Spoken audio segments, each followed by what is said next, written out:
All right, now we're gonna measure and mark the frontal coronal plane. Okay, so the measurement is from F7 through these marks here, the F3 mark, the FC mark, and the F4 mark to F8. So the measurement is from F7 to F8. So we put the measuring tape right at F7. Okay, we run the tape along or over the F4, the FC. I'm sorry, the F3, FC, and F4 mark. I'm getting my left and rights mixed up. And then I'm going to come down and get the measurement right at F8, which is 20. Okay.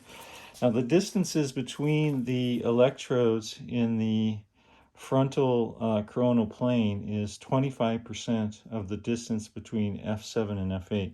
So if it's 20, 25% would be 5 centimeters. Okay. So we start at F7. We put our measuring tape right there, and we head right up towards the transverse mark at F3. And then right at 5, we put the bipolar mark at F3. And now F3 is completed. You can see that. Then we start at F3 and we head towards FC right here. We're going to head towards FC. Okay. And we're going to make a mark right at 5 centimeters, or another 25%.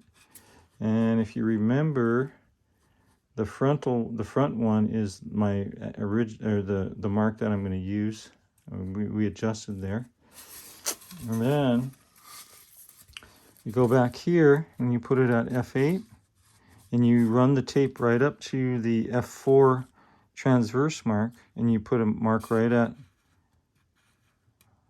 5 centimeters. Okay, and that finishes F4. Now we haven't measured this yet from F4 to FC, because the FC is already done, so all we have to do is measure it, make sure it's 5 centimeters or 25%.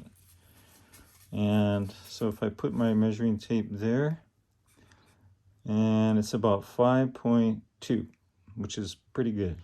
Okay, so that's the frontal coronal plane, all completed.